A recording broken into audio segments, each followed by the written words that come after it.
right, Twitter is one of those closely watched stocks you follow, and when the earnings come out after the bell, everyone just holds their breath and waits to see what happens. And they came out with earnings that were better than expected, revenues better than expected, and the stock doing much better than expected. And after hours trading north of 5% better.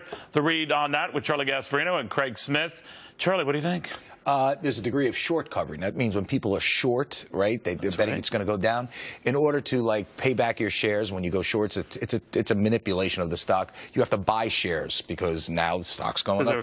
What happened? Well, they did better than expected. Listen, they were good. They were due to surprise us. But long term, I mean, I think this is a company that still faces tremendous problems. And, you know, I think you're not big on. I think it's going to be sold. What do you think, Craig?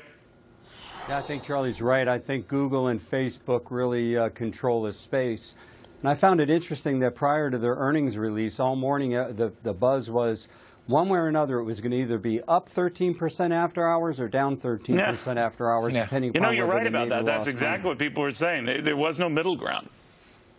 Yeah, and I find that fascinating, and I agree with Charlie. He probably knows already. He's just not telling you. I wish. They're going to be bought by somebody, because I don't think on the platform they currently run they can actually make money in the long term and compete. But they with used the to say that. Remember about Facebook? That how would they leverage all of those users? Big difference. Facebook actually got better management. Sheryl Sandberg came in, righted the ship, and then they started to monetize their mobile apps and things like that. But it's still a cool company in the eyes of a lot of people. I love Twitter. I love using it.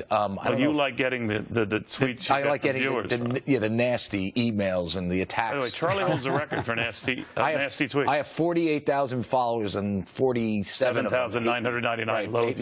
But you know, so they have to. One of the problems that Twitter has, and this is why a lot of people think it's going to be sold, is that they don't have a good C-suite management.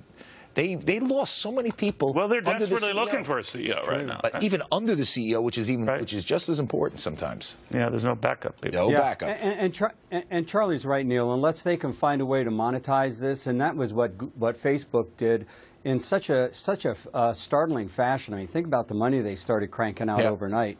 And I think unless they can start showing that this thing can make money, it might be a wonderful phenomena, but it may be like a hula hoop. You know, people love them, but you can't see many of them sold. It probably needs to be sold to the place with management, and that becomes the issue. Who buys them? SoftBank.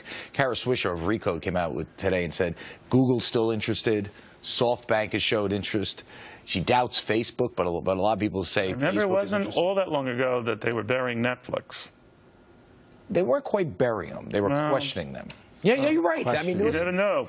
You never sort of like the Patriots. You can be 0-4 for a while. Listen, I love Brady. Yeah, I can't believe what they did to Don't get me going on football, because that's the extent of my knowledge. Gentlemen, thank you both very, very much. In the meantime, something else happened today. We found